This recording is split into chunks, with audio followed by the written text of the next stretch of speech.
Miss Leela, Miss Leela, your video is on. Please stop it.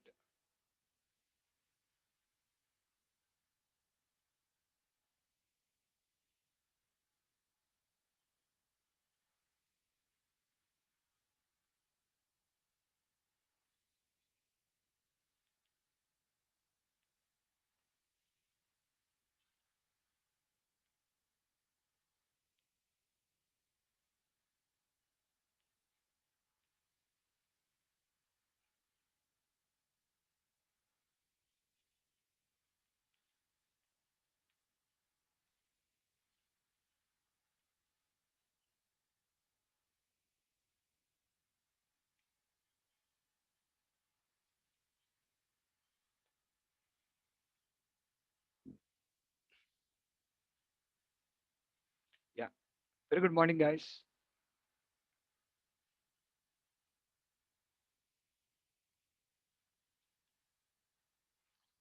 Very good morning, guys.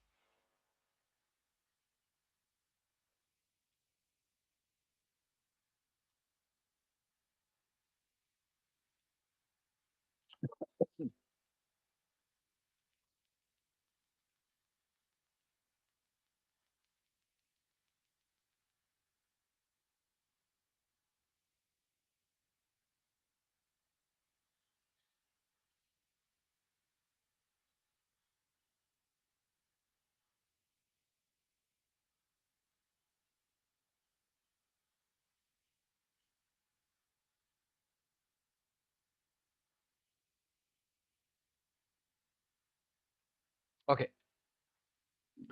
fine. Well and good. Yesterday, all of you, if you remember, I have just been explained you about. I have just been explained you about, like, so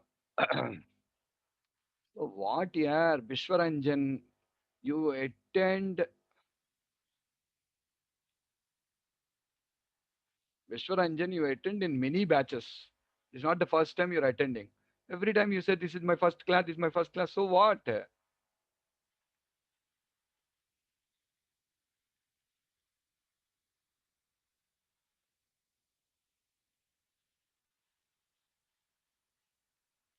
Okay, yeah, let it be. Nothing happened.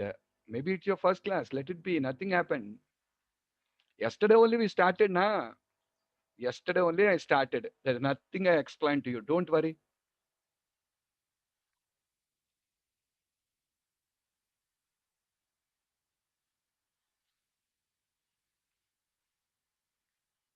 Okay. So don't worry. The first class or second class doesn't matter. I will explain you in the way you understand.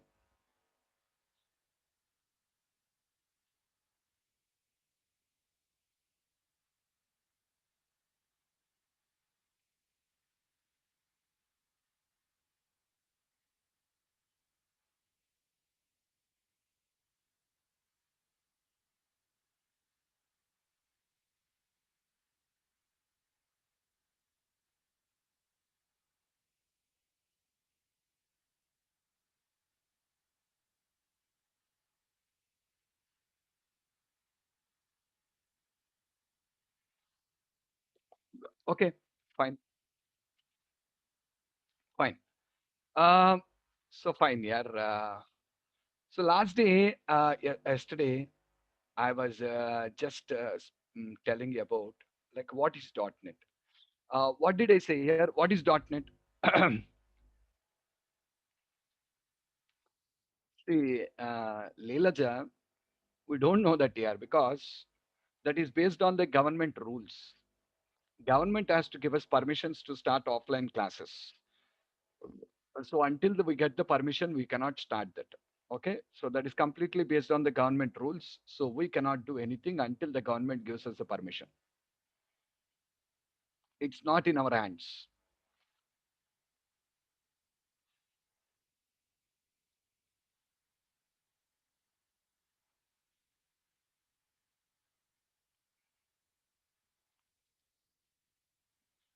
Okay, fine. So last day, I was just been Yeah, yesterday we have been started up with the things, and I was just telling you like what is .NET here. If you clearly understand, I've just been giving an idea like what is .NET. And what did I say here? A simple thing I said you. It's a product of Microsoft for developing different kind of applications. It's a product of Microsoft for building different kind of applications. Okay.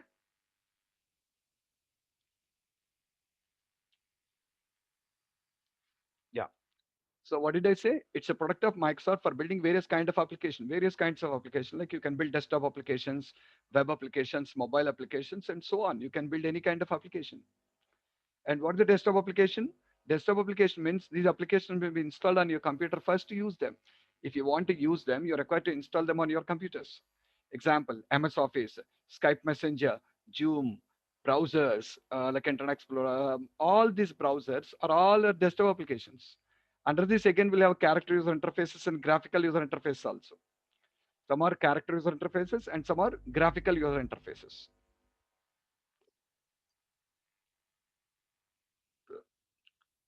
See, I cannot tell you the costings here. I cannot tell you the costings. I'm not aware of it. I can only talk about the technical things.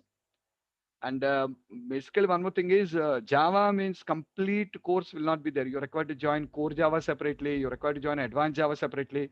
You're required to join Oracle separately, Spring separately, Hibernate. Everything you should take separately. In combination, a single course will not be there. Okay, and that two cost factors, I don't know. I'm not aware of it. Fine. So that's what the desktop applications means. So desktop applications mean this application will be installed on our computer first to use them. Like for example, your MS Office, Skype Messenger, Zoom, all this comes under the desktop applications. Next, web applications. What did I say about a web application? We don't install the web application on each and every computer. We don't install web applications on each and every computer. Then we'll be installing the web application only on a centralized machine. We install web applications on a centralized machine. We call that centralized machine as a web server. And then we provide access to clients. We will be first installing them on a centralized server here, centralized machine. We call that centralized machine as a web server. We'll be first installing this on a centralized machine called as a web server, and then we provide access to clients. How will the client access the application? Clients will access the application by connecting to the web server through a browser using internet. Using internet through a browser, they'll be connecting to this. Your examples are like Facebook, Amazon, Flipkart, all these are web applications. So remember, we don't install web applications on our system.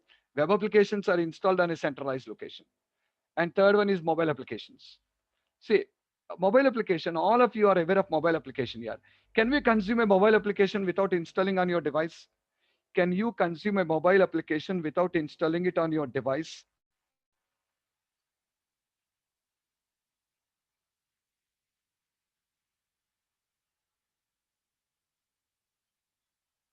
No. So mobile application should be installed on our device first.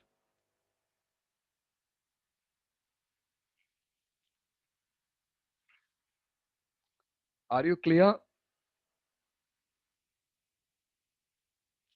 Mobile application should be installed on our device first. You're required to um, install them on our device. Actually, we require to install them on our device. After installing them on our device, then only we can consume those particular applications. So that's the very important thing. After installing them on our device, then only we can consume those. Then only we can consume them. Without installing, we cannot consume them. So that is the very important thing. What you just require to remember or understand about the mobile applications.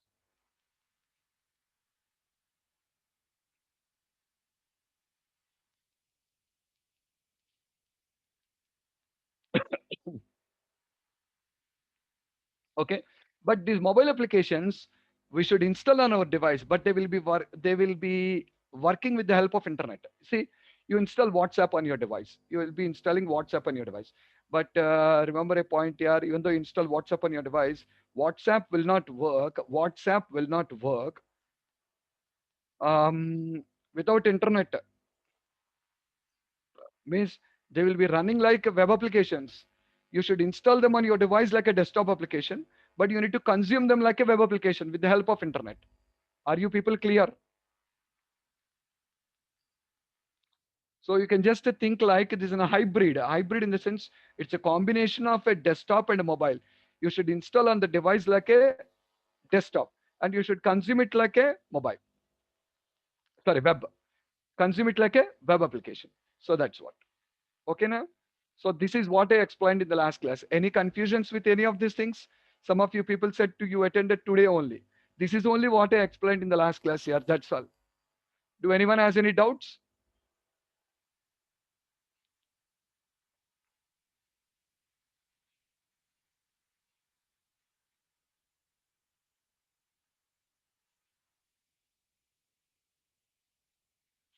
Okay, fine.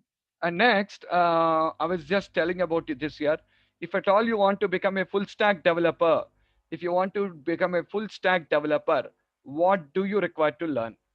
If you want to become a .NET full stack developer, what you just require to learn?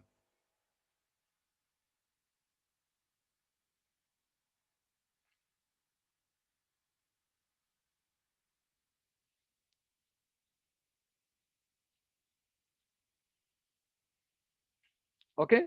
So what is that? You require to learn one programming language. And what is the programming language? C sharp is our programming language. C sharp is our programming language. The programming language, what we are going to use is C sharp. Next, you require to learn a database, and the database, what you require to learn is SQL Server.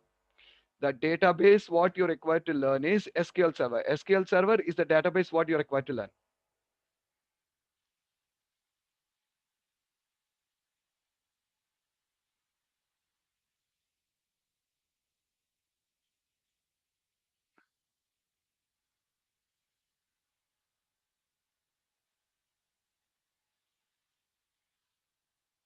Okay. And coming to web technologies, there are two important web technologies. What I have. One is ASP.NET Web Forms and MVC. ASP.NET Web Forms and ASP.NET MVC. These are the two things we require to learn. Next, database technologies, ADO.NET LinkU NT framework. Database technologies are ADO.NET LinkU NT framework. And UI technologies.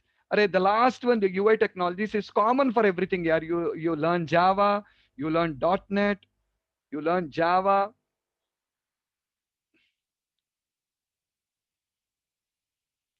Okay.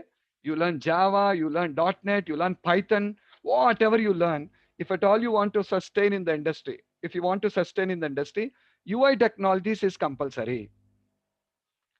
Am I clear to all? UI technologies is compulsory, whatever you just wanted to learn. This is compulsory what you just required to learn. So this is not related to .NET. Okay, this is compulsory today for everywhere. This is very, very important. So for a .NET full stack developer, this is what you require to learn. And to complete all these things, you require to attend three classes totally. You will be attending three classes. One, the current class, the current C sharp class, what you're attending. Okay. C sharp and web forms class. Second, SQL server. Third, MVC.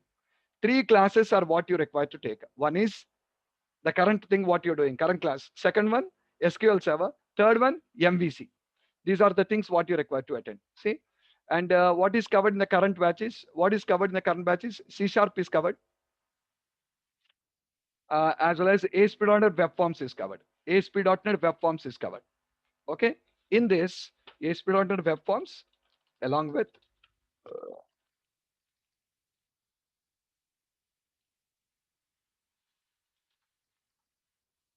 C sharp, ASP.NET Web Forms, along with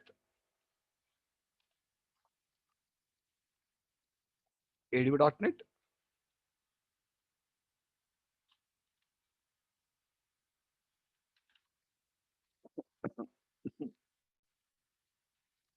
and Link.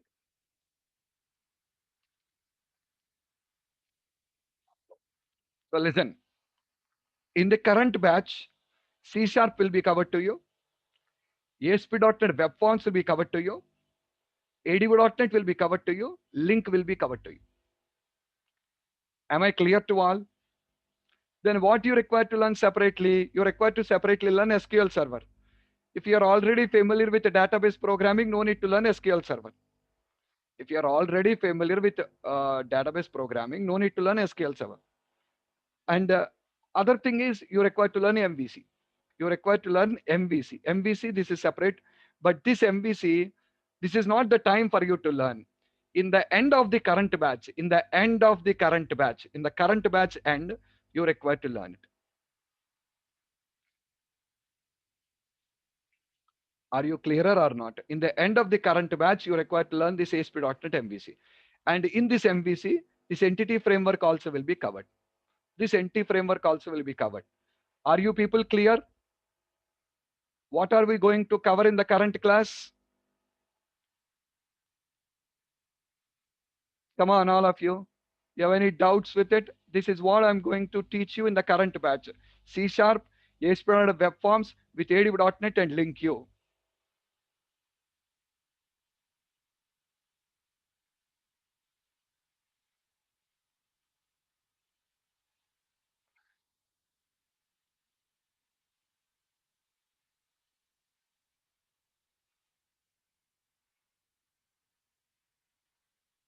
Hello. Do anyone has any doubts?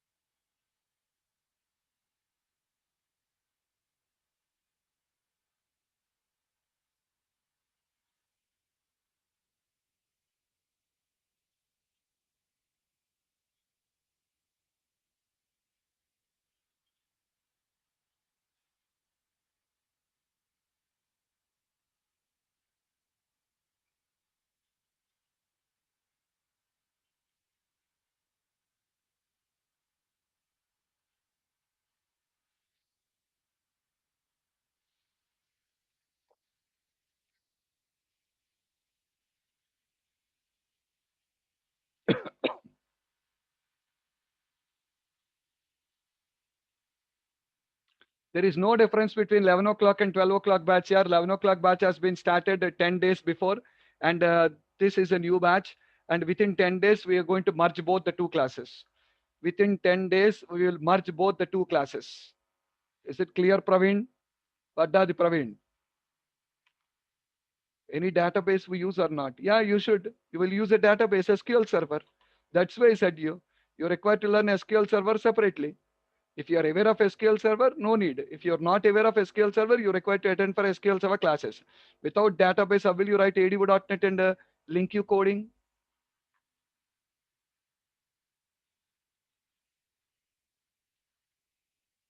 Yes, only SQL Server we'll use.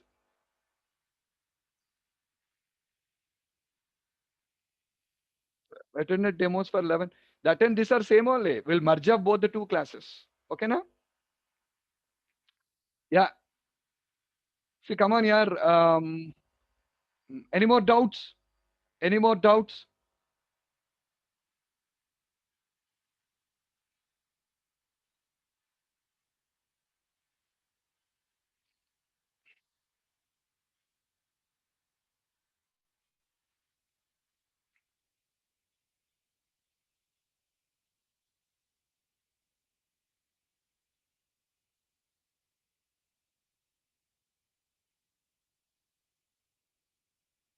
Okay then. So I hope everyone is clear. Let me continue.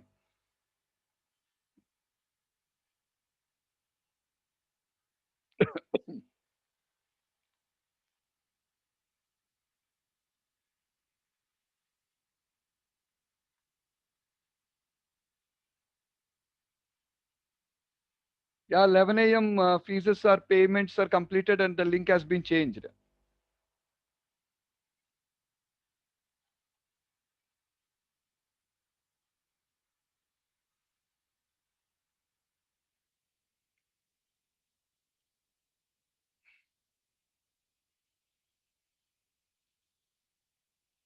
Okay.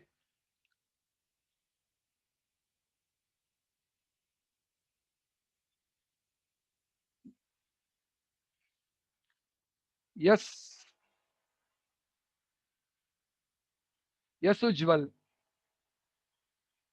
You require to learn SQL Server and UI technology separately. That's why I said you. This will cover all these topics. SQL Server you require to learn separately.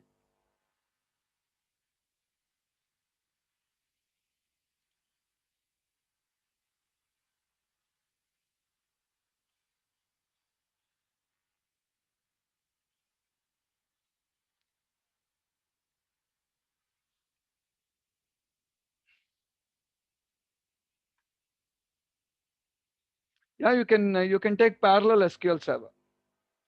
Who is this? Sarvana. Sarvana. Array, it's my responsibility here to take you for extra time and combine them. And I already said you, introduction classes, I'm going to skip for you. And all the introduction classes videos will be provided.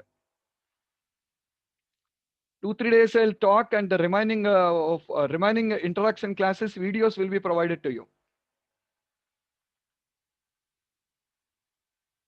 Are you clear, Sarvanam?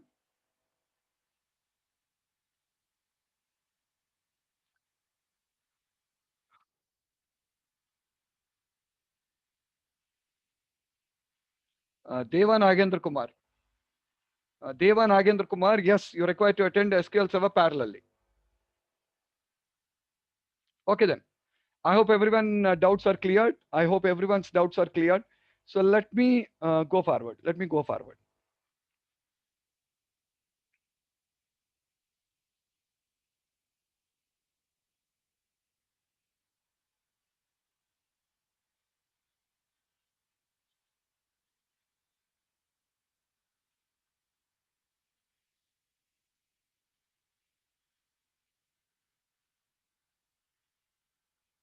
Yeah.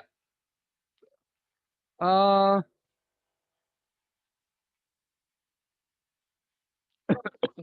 okay.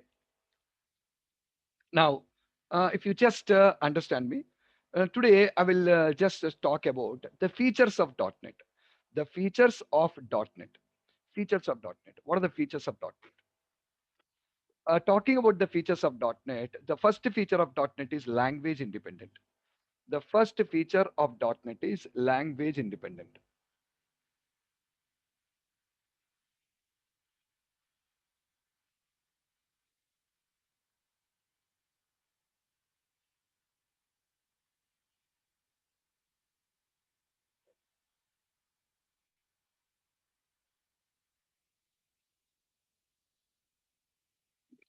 Okay.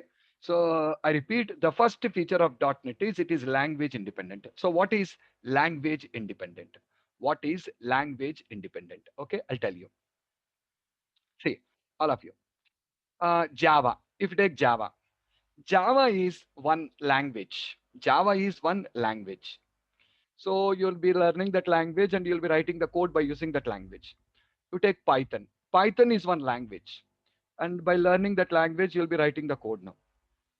So Java is one language, Python is one language. But by learning these languages, you'll be writing the code. But when you come to .NET, .NET means not one language. .NET means not one language. Then .NET is a collection of languages. All of you, carefully listen to me. Java means one language. Python means one language. C++ one language. But when you come to .NET, .NET means not one language. It is a collection of programming languages.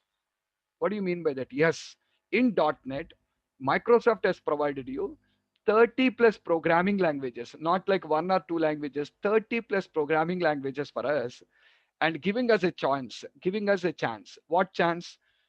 A chance to choose a language according to our choice or interest. A chance to choose a language according to our choice or interest. Did you follow my point here? A chance to choose a language according to our choice or interest means it is something like providing a product in multiple colors. It is something like providing a product in multiple colors. You'll be providing a product in multiple colors, and when you provide the product in multiple colors, you'll be having a chance to choose a color of your interest. You have a chance to choose. See, when you purchase a product, actually,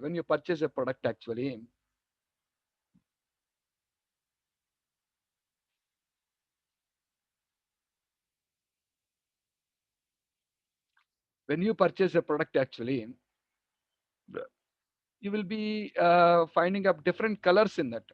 You'll be just looking for different colors in the product, and you will be selecting a color of your choice. You will be selecting a color of your choice. Same like that, same like that here also. Same like that here also. Microsoft has given you 30 languages to you, and just given a chance to you. What chance? Choose a color of your choice.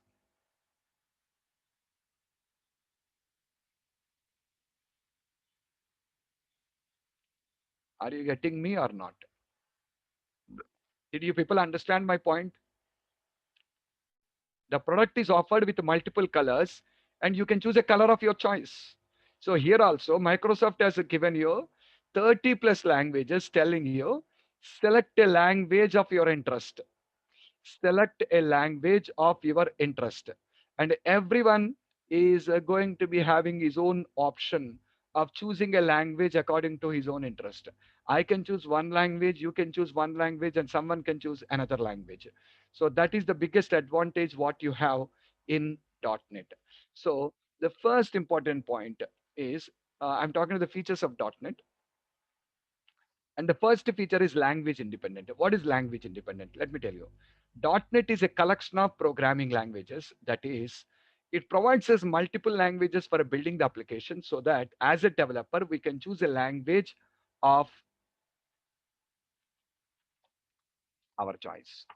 As a developer, we can choose a language of our choice. Okay. See, um, I basically expect a response from the students here. I actually expect a response from the student. Because if I speak it or keep talking, whether you're following me or not following me, I don't understand. So when I ask you a question, are you clear? Respond back. Okay, is clear or not clear? Just respond back so that I'll come to know, yeah, you are there in the classroom. Or otherwise, somewhere some connection got disconnected, and I'm just speaking like this, you don't hear anything. So that's way, in between, if you just give replies to the messages, I will be having the confidence, okay, the line is connected and everything is fine. I hope you understand. Okay, fine. So, so what is it? .NET is a collection of programming languages. Collection of programming languages. So basically, there are so many programming languages in .NET. Yeah.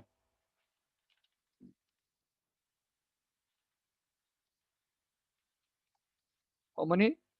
30 plus. Okay.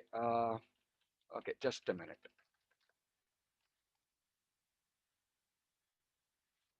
At the time of launching .NET, at the time of launching .NET in 2002, Microsoft has given 30 plus languages to build our applications. How many? 30 plus languages are given to build our applications. Like, what are the languages? C Sharp, VB.NET, Fortran.NET, Python.NET, COBOL.NET, VC++.NET, Pascal.NET, JSharp.NET. Oh, like this, we just have n number of languages here. N number of languages are given. And remember, most of the .NET languages are extension to some existing languages. Most of the .NET languages are extension to some existing languages, like C Sharp language is extension for your C and C++. COBOL.NET is an extension for COBOL. Pascal.NET is an extension for Pascal. Fortran.NET is an extension for Fortran. VB.NET extension for VB. VB in the sense the language actual name is Visual Basic. For Visual Basic. Okay. And we have a language called Visual C++. Visual C++. The extension is VC++.NET. Python. Python.NET, also called as Iron Python. Also called as Iron Python. Java. JSharp.NET.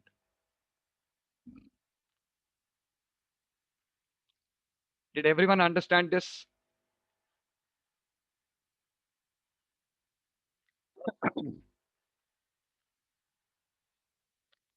Now, basically, we'll get a small doubt here. What doubt? Which language do I need to select? Which language do I need to select? Yeah, any guess? Which language do I need to select? Come on, answer this question. No, how, on what basis you're telling? On what basis you decide? Simply you're telling C sharp. How you decide? Basically, popular one, you're right only. But basically, in 2002, is C sharp popular? In 2002, is C sharp popular? In 2002, no one knows C sharp now. Then how people? Yeah, it is based on your past experience. You're based on your past experience. Are you people getting my point? Your past experience is in COBOL.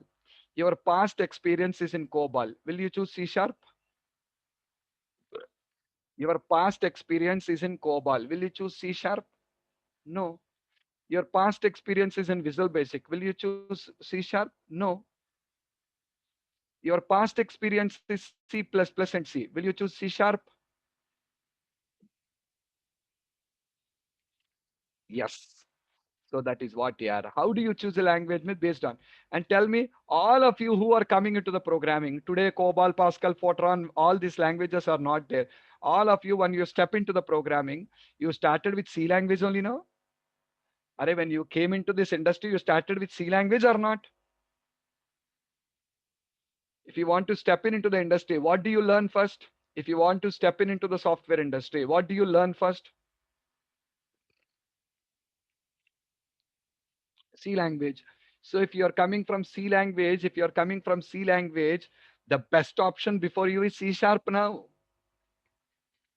Are you clear?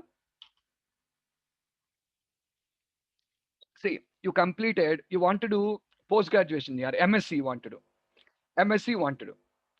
MSc, what do you select? MSc computer science, MSc physics, MSc biology, MSc chemistry. What do you select? You wanted to do MSc now, post graduation.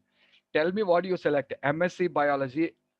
Why you went to MCA? Yeah, what I'm asking and what are you talking? I'm asking MSc. You want to do MSc. You completed BSc. Now you want to do MSc. Now tell me, will you do MSc chemistry, MSc physics, MSc biology, MSc computers, MSc what? Yeah, based on your previous degree.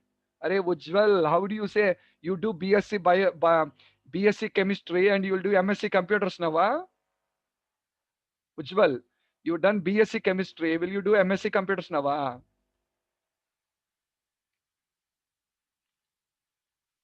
Did you catch my point? It is based on your BSc. I done BSc computers. Then I'll go for MSc computers. I done BSc physics. Then I'll go for MSc physics. I have done BSc biology. Then I'll do MSc biology. I hope you people got me.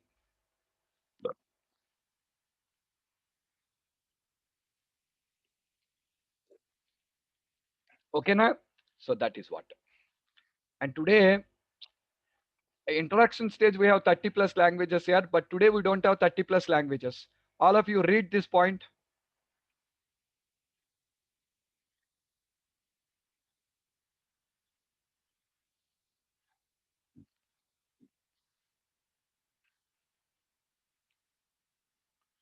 So today we don't have all the languages. We have only 6 languages in usage. What are the 6? C sharp, VB.NET, VC++.NET, Iron Python, F sharp.NET, ML.NET. ML means machine learning, ML.NET. And the most popular of these languages is C sharp. Point clear. Starting we have 30 plus, but today we don't have 30 plus. Starting we have 30 plus, but today we don't have 30 plus. We have only 6 languages which are left.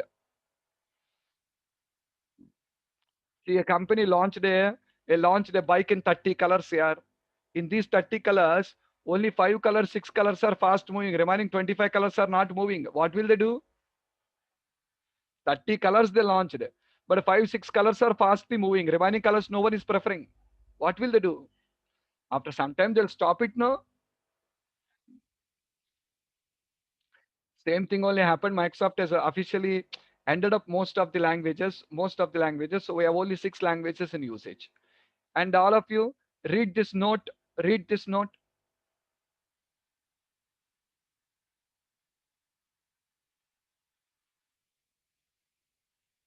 Programmer always have a choice to choose a language to build their application. You always have a choice.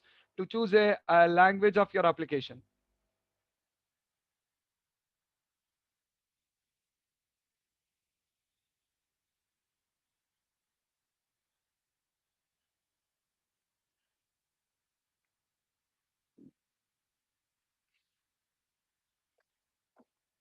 Okay, na?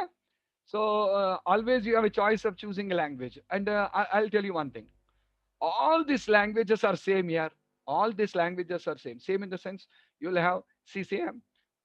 You and your friend want to purchase a car, a same car here. You and your friend, you're a childhood friend now, and both of you are planning to purchase a same model of car. And both of you decided to go with a Honda City car. Honda City car. Okay. Now, both of you purchased a Honda City car. Yours is black color, his is white color. Your car is black color, his car is white color. Same day, both of you taken the car now. Same Honda City. Your car is black color, his car is white color.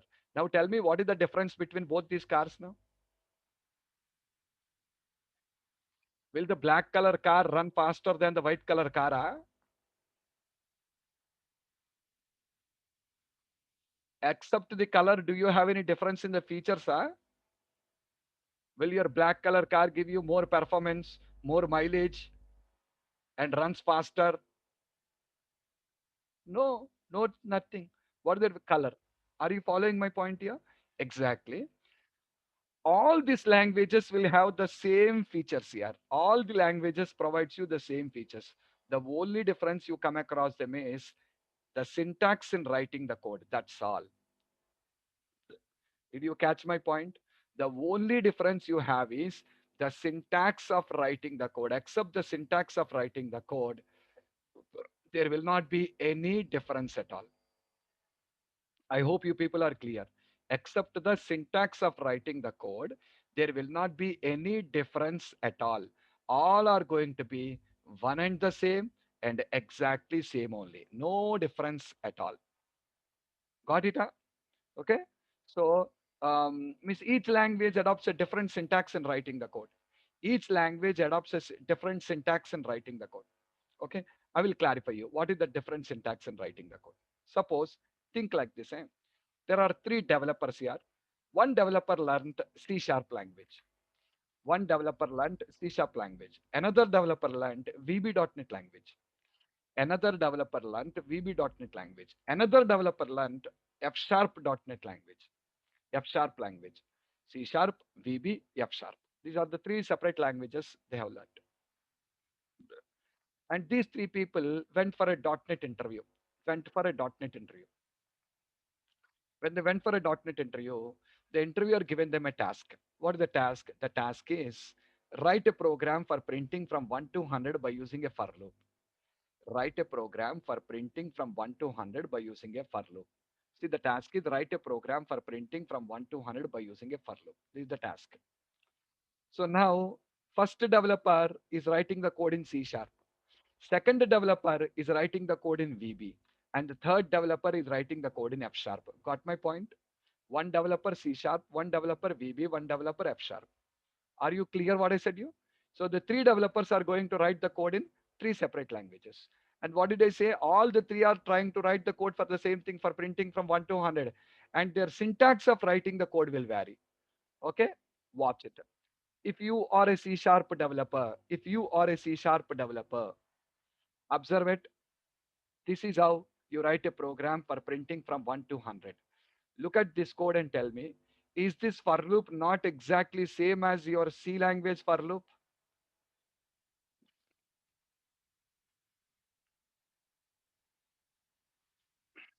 Tell me all of you.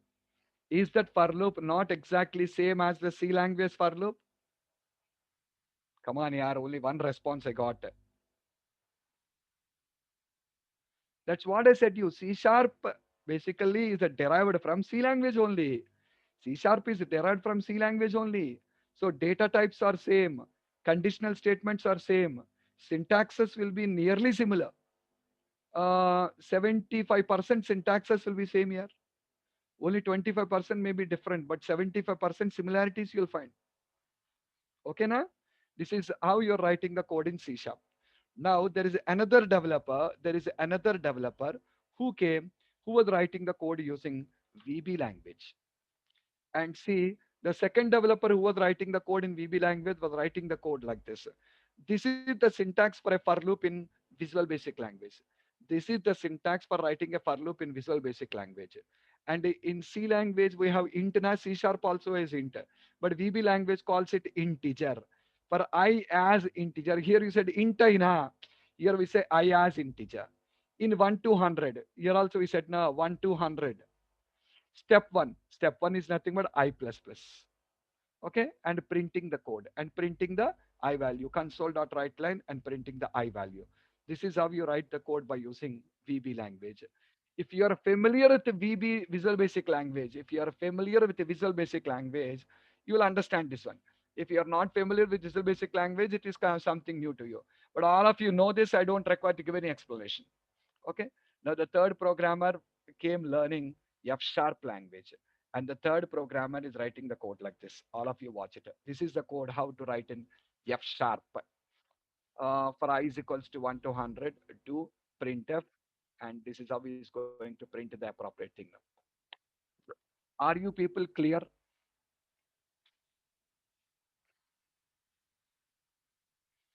Any confusion to anyone? See, ultimately, what is the target of all the people? Ultimately, what is the target of all the people? The target of all the three people is to print from 1 to 100.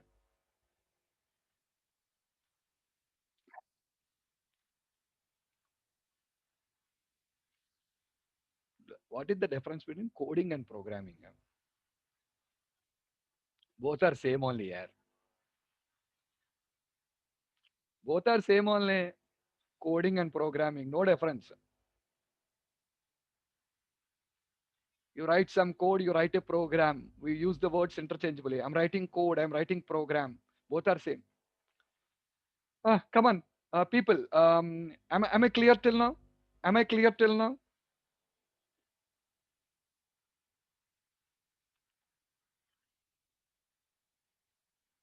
Okay, now, fine. Now, all of you, do you learned this in your you all of you learned this in your classes? Yeah. Source code will not run. The code, this is called source code. All the code we write as a developer is called source code. Source code will not run. First, the source code should be compiled. First, the source code should be compiled. What you require to do? Compile the source code. After compiling the source code, then only we can execute the code. Understood? Huh? Fine. Now, if you write the, oh, sorry.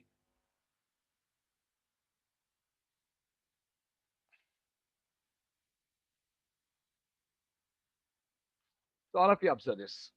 If you write your code, if you write your code by using F sharp language, if you write the code by using F sharp language, if you write the code by using F sharp language, it should be compiled by using F sharp compiler. Should be compiled by using F sharp compiler. If you write the code by using VB language, should be compiled by using VB compiler. If you write the code by using C sharp language, it should be compiled by using C sharp compiler. Are you people clear with the second point? C sharp language is compiled by C sharp compiler. VB language is compiled by VB compiler. And F sharp code is compiled by F sharp compiler. Understood? So what I'm trying to tell you now? I'm trying to tell you 30 languages have 30 compilers also. The same compiler cannot compile all the code because why? Syntaxes are different. Syntaxes are different, data types are different. Because the syntaxes and different data types are different, we require different compilers to compile the code also. Am I clear to all? We require different compilers to compile the code also. Okay, na? But finally, all of you observe one thing. After compilation, this compiler will convert the C sharp code into CIL code. It will convert into CIL code. All of you, in C++ language, after compilation, your code will convert into machine code. Listen, in C++, after compilation, your code will be converted to machine code. In Java, your code will be converted into byte code. And in .NET, the code is converted into CIL code, stands for Common Intermediate Language Code. Understood? Common Intermediate Language Code. But observe, all these three are going to generate the same thing only. Means this is the CIL code, this is CIL code, this is, and we see actually IL code, intermediate language code. What is the intermediate language? I'll tell you. But why do we use this word called common? Once the compilation is completed, if you put the three IL code files, all the three CIL code files side by side, we'll be finding the same code in all the three. Did anyone understand me? After the compilation is completed, if you put the three IL code files side by side, we will be finding the same code in all the three.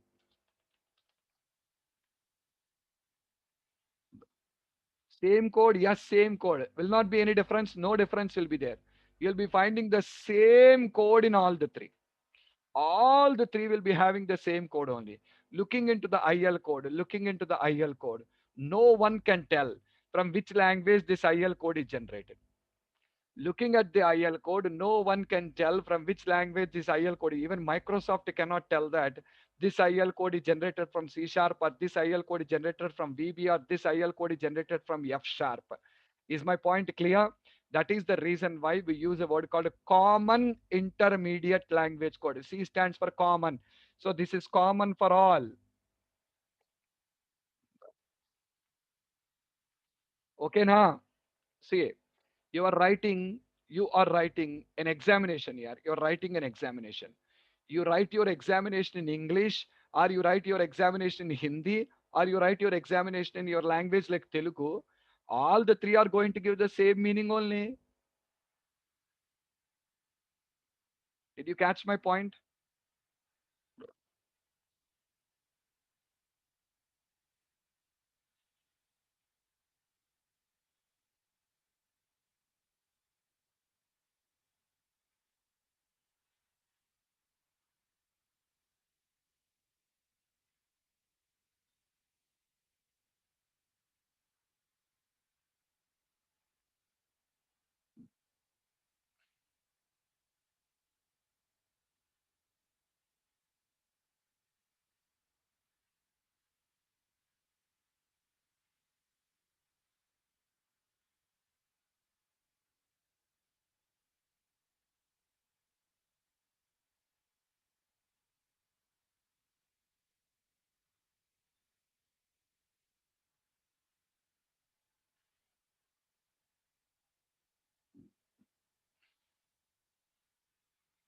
Are you people clear, everyone?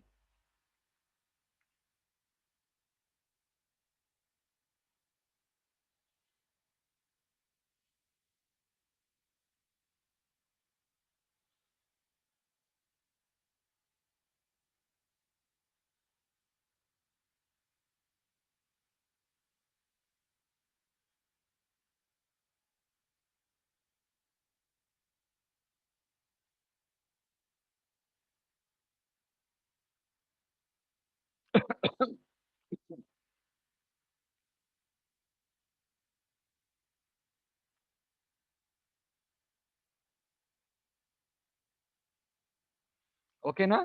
So fine. So basically, so this is what. So read the note, all of you. Read the note.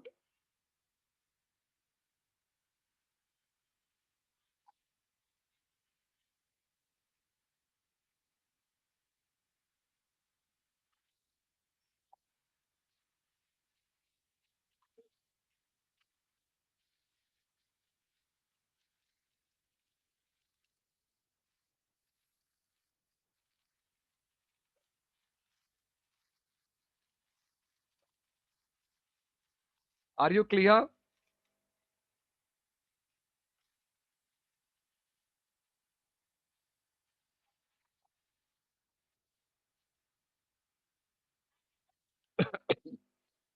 Hmm. Okay, fine. Next, read this point. Read this last point.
So there is another name for this CIL. What is the other name? The other name is MSIL.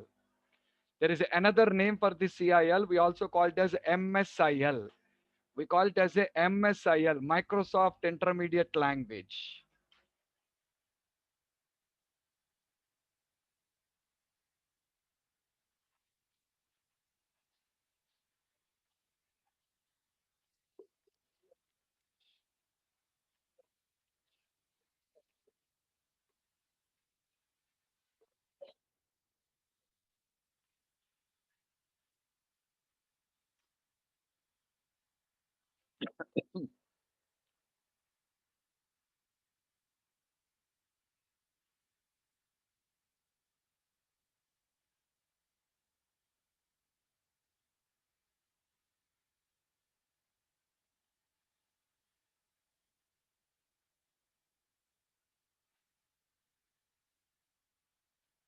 Okay, now? Fine. Well and good. Next. Uh, well, listen, all of you. This is the most interesting thing here. What is that, you know?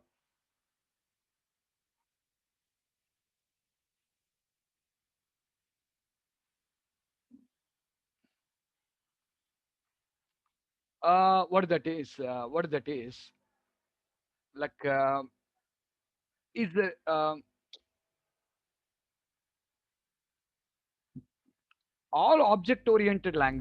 all object oriented languages, listen carefully, all object oriented languages have a great feature here. All object oriented languages have a great feature. What is that feature? Then the feature what they have is the feature what they have is the great feature what they have is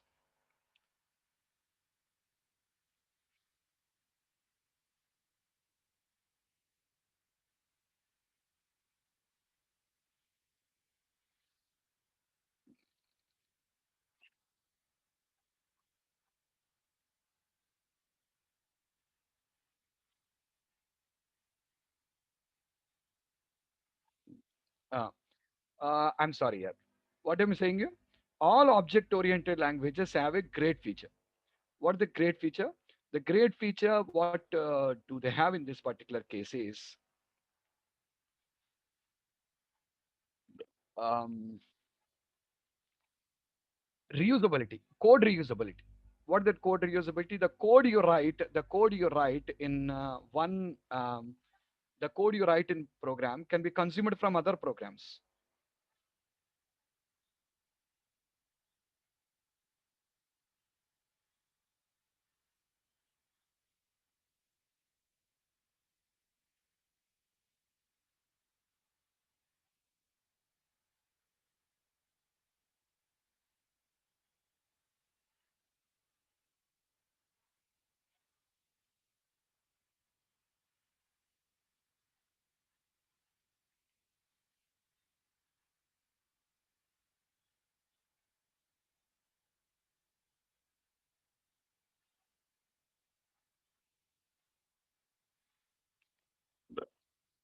Uh, sir, what I'm telling you, all object-oriented languages have a great feature. What is that? Reusability. What reusability? The code you write in one program can be reused from another program. The code you write in one program can be reused from another program. So this is a great feature that is available for you in all the object-oriented languages. See, all of you read this point. All object-oriented programming languages have an important feature. All object-oriented programming languages have an important feature that is code reusability. That is code reusability. That is, the code we write in one program can be consumed from another program. The code you write in one program can be consumed from another program. You can consume that code in another program. Are you people clear?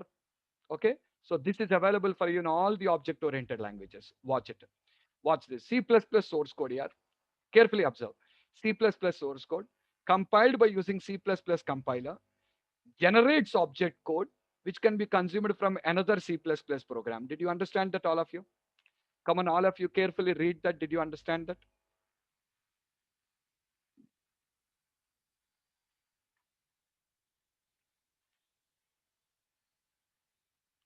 Read these 2 points.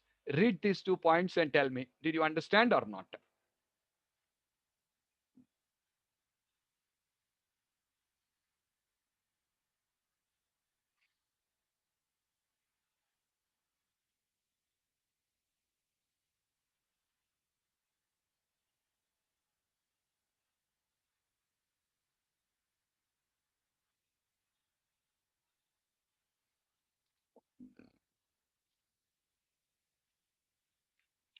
Hello.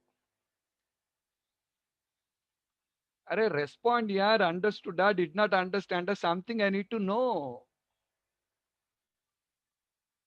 Why are you so lazy? I don't understand. The time is 1:30. Are you sleeping still? Be active, yaar. You are 20s only. Which one? This one, huh? See, this is C++ source code, yaar. You written some code in C++ language. You compiled that by using the C++ compiler. You compiled that by using the C++ compiler. After compiling that by using the C++ compiler, carefully listen. After compiling that by using the C++ compiler, what it generates you? It generates you object code. It generates you object code. And this object code can be consumed from another C++ program. Reusability, understand? Reusability. The code you write in one program can be reused from another program. Did you understand, Sharvanam? The code you write in one program can be consumed from another program. Reusability. You written some code here and you're trying to consume it from another C++ program. Mr. Sharvanam, are you there? Did you understand? Did you understand? See, I am ready to explain for any number of times here. If you don't respond, I can't do anything. I am ready to explain you for any number of times, but I want a response from you. So this is a great feature. This is a great feature that was available for you in all the object-oriented programming languages. So reusability. Same way, look at this one. Look at this Java source code compiled by Java compiler. What it generates, it generates bytecode. And this bytecode can be consumed from another Java program. Yeah, this bytecode can be consumed from another Java program. Got it, huh?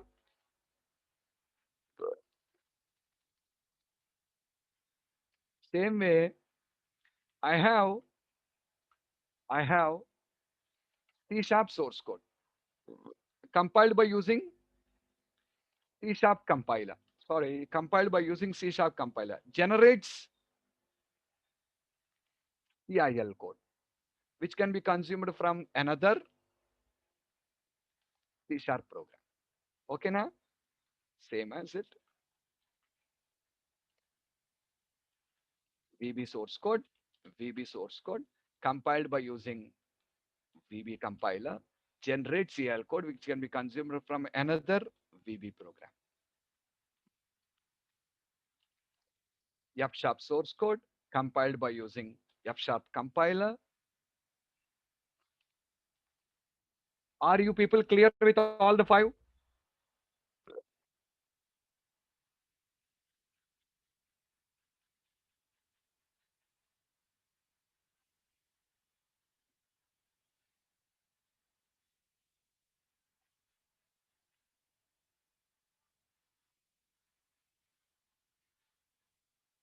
Yes. Compiler will automatically generate the CIL code when you compile the programs. Compiler will automatically generate the CIL code when you compile the programs. Okay? Now, answer my question here. Answer my question. Can I consume, can I consume uh, this object code? All of you carefully listen. Can I consume this object code from Java? Can I consume this object code from Java? No, we cannot consume. Why you cannot consume? Java doesn't understand object code here. Java understands bytecode only. Java understands what bytecode only. Java doesn't understand object code. Same way, can I consume this bytecode in C++? Can I consume this bytecode in C++? No.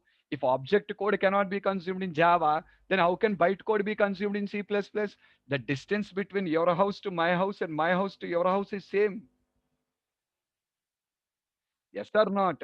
The distance between my house to your house and your house to my house is exactly same. There will not be any difference in that. Okay. Well, now answer this question. Can I consume this CIL code? Can I consume this CIL code only in C sharp or can I consume in VB F sharp also?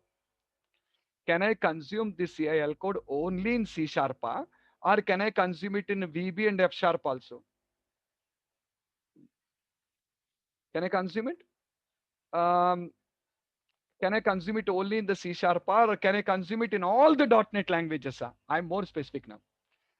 You're right. We can consume in VB and F sharp as well. But now I'm just redefining my question. Can I consume in all the .NET languages? Are you people clear? So can I correct it? Which can be consumed from any .NET language program. Are you clear?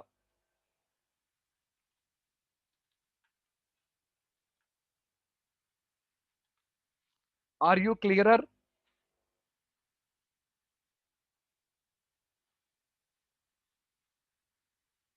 Understood the speciality of .NET? Did you understand the speciality of .NET? All of you, read this last point. Read the note, all of you. Read the note, all of you.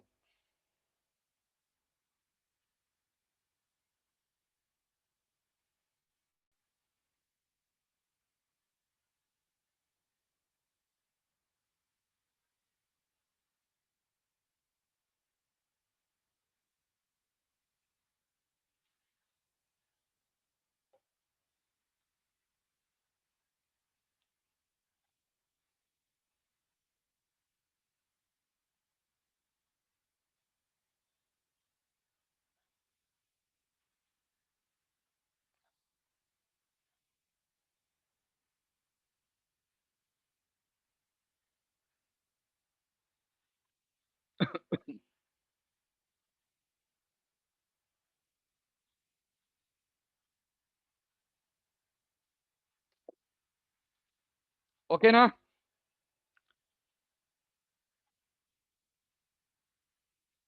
Actually, I started from there only. What did I start?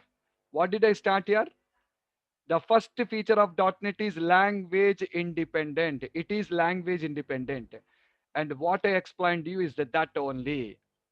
Do anyone has any questions on the language independency?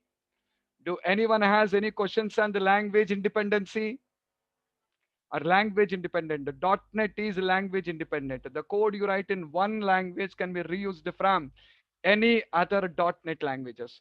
Finally, one thing I'll tell you all. See, actually, if any two languages wants to interoperate, if any two languages wants to interoperate or communicate with each other, listen, if any two languages wants to interoperate or communicate with each other, they need to clear two hurdles here. They need to clear two hurdles. If they want to interoperate or communicate with each other, they need to clear two hurdles. What are the two hurdles they need to clear? The two hurdles what they require to clear is there should not be any mismatch in the compiled code and there should not be any mismatch in the data types. Read this here. Read this. Any two languages, if they want to communicate or interoperate with each other, they need to cross two hurdles. Any two languages, if they want to communicate or interoperate with each other, they need to cross two hurdles. What are the two hurdles? There should not be any mismatch in compiled code. There should not be any mismatch in data type. What is the meaning? What is this? Listen, check these two. Are the compiled codes matching? Are the two compiled code matching? No. Array, C++ compiled code is object code and Java's compiled code is byte code. They are not matching now. So do you have a mismatch in compiled code or not? Do we have a mismatch in compiled code or not? Yes. Come on. Do we have any mismatch in compiled code? Do we have any mismatch in compiled code? So did you clear the first hurdle? Did you cross the first hurdle? Your first hurdle is cleared off now. No mismatch in compiled code. Compiled code. See, you talk in English, I talk in English, and all are talking in English. No problem. I talk in Telugu. How many people can understand? Tell me. I will talk in Telugu. How many people can understand? Tell me. All of you can understand me? No. But I am speaking in English. All of you are able to understand or not? That's what you know English, I know English, all of us are able to understand. Same way here. See, this is like I'm talking in my language and you're talking in your language. But here, all of us talking in one language. Okay? Second hurdle. What is the second hurdle? The second hurdle is there should not be mismatch. There should not be mismatch in object code. There should not be mismatch in data types. There should not be mismatch in data types. What is it? Should not have mismatch in data types. Listen to this. Language 1 compiled code is object code. Listen, language 1's compiled code is object code. Language 2's compiled code is also object code. Language 1's compiled code is object code. Language 2's compiled code is also object code. Can they interoperate?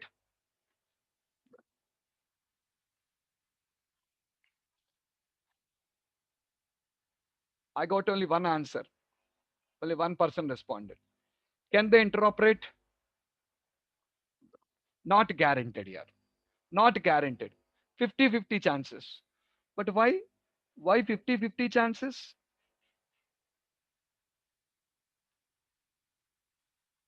Why only 50-50 chances?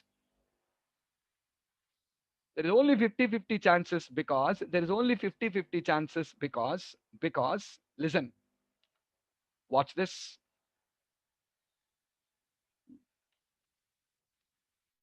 In language 1, the data type of the int size is 2 bytes here. In language 2, data type size is 4 bytes. Now tell me, can they interoperate? Come on. Are you clear?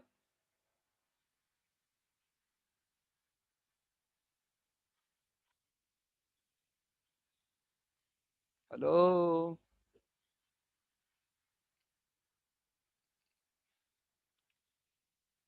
Did you understand the problem or not? Data type mismatching here.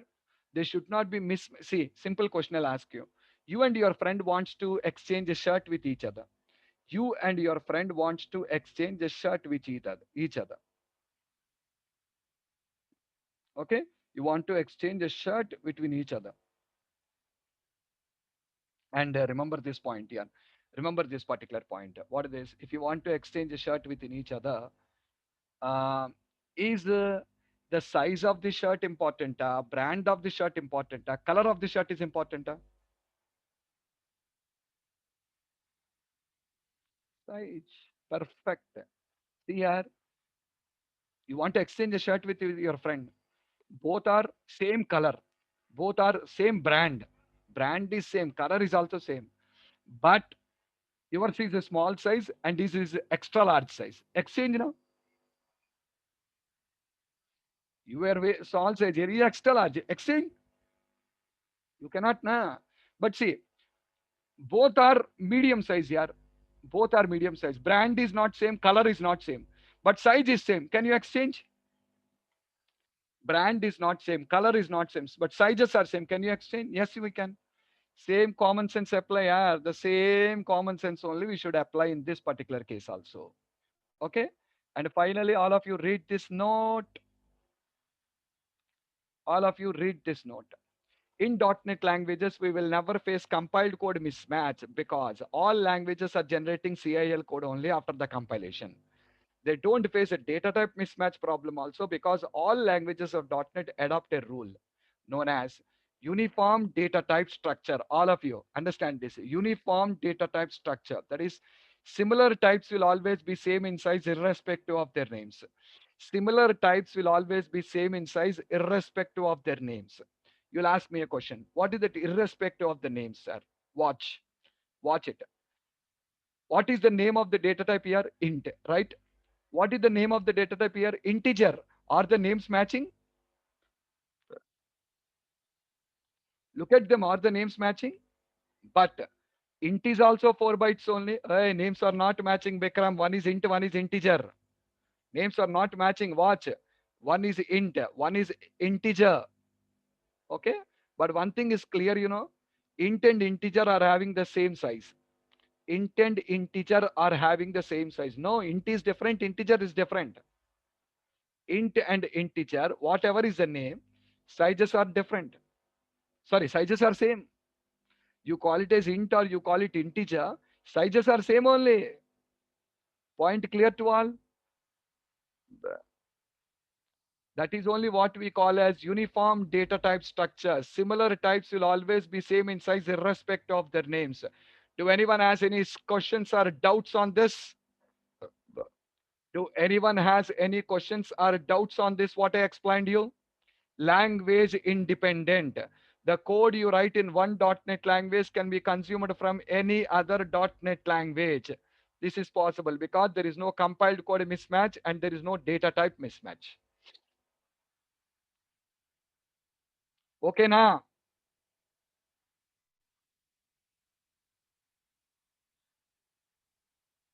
Okay. So this is the first feature of .NET. What is the first feature of .NET? Language independent. Language independent. And tomorrow I will teach you the second feature of .NET. What is the second feature of platform independent? The second feature of .NET is platform independent. And tomorrow I will explain you about the second feature of .NET. What is platform independent? Okay, now. So let me wind up here. If you have any doubts, let me know. Or otherwise, you can leave the meeting. We will meet tomorrow and discuss on the concept of the platform independent. Have a nice day. Any questions, let me know. Or otherwise, you can leave the meeting.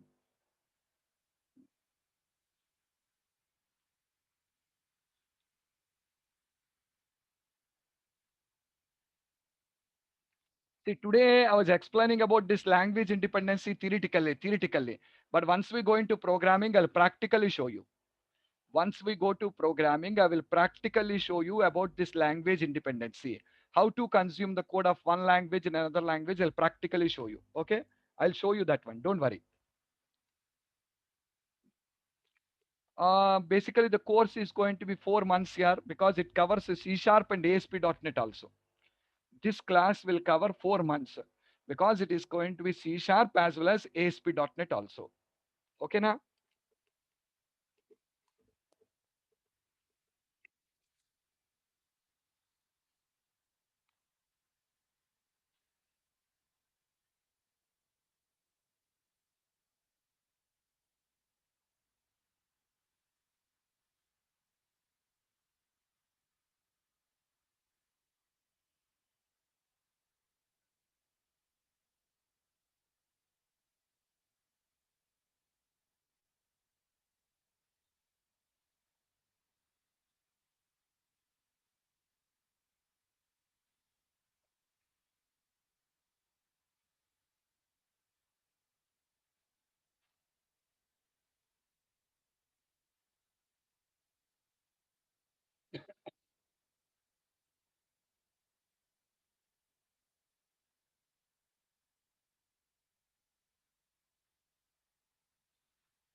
How do you pay for the course? Yeah, just a second, just a second. What about the project? Projects are not covered. The complete course will be in English only. Arey, why will I speak in Telugu here? Because not only you, there are so many people. There are so many people here. The code, nothing will be spoken in Telugu. Everything will be in English only. Okay. The course fees is something around 6,000 rupees. Bikram, Mr. Rambabu will call you. Mr. Rambabu will call you. You can just talk with him. Okay. Fine. Entire course, yeah, it will be in English only. Project will not be there. Yeah, this is not a project. Project batch is separate.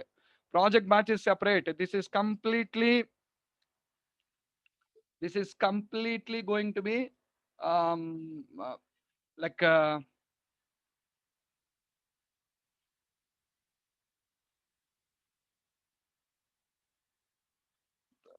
It's completely only classes only with all live examples. I'll give you. No project. Project batches are separate.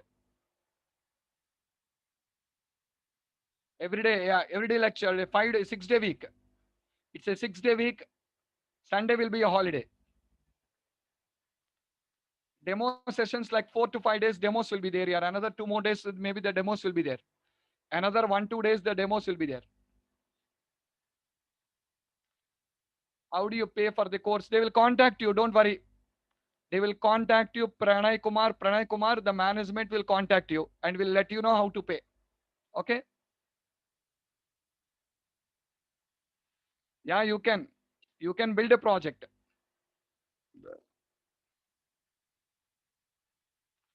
The timings of the lecture will be between 11:30 to 1. 11:30 to 1, all of you. It's not 12 o'clock here, it will be 11:30 to 1. Yesterday I said you, already we have a batch at 11 o'clock and we started this at 12. Within a week, we will merge both the two classes. Both these two batches will be merged together. So your classes will be from 11:30 to 1 o'clock. Any more doubts? Any more questions? Did I leave anyone or did I cover all the questions? Course duration 4 months. Offline classes. I don't know, yeah. That is government has to give the permission. How can we say government has to give the permission for that? We cannot say when will offline classes start. Okay. Fees, Anand Reddy, it is something around 6,000 rupees here. The management will contact you and let you know the fees details.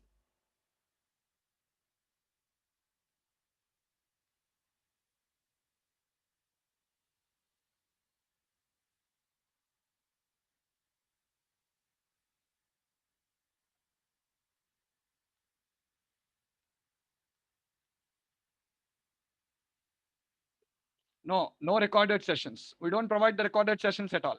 Once the programming starts, you are bound to attend the class regularly. No recorded sessions. See, all of you will ask you recorded sessions. Tell me, if the classroom, the classes are going on in a classroom, you missed a class. How will you attend?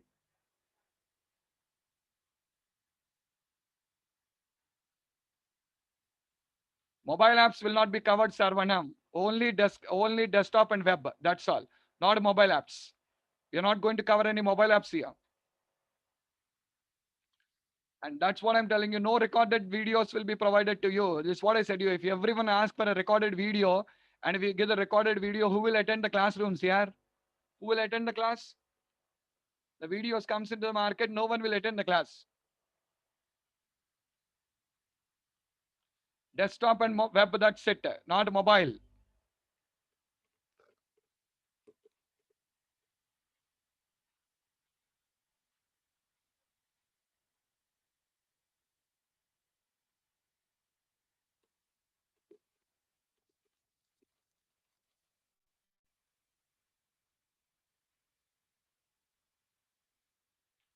Okay, I hope I clarified all your doubts.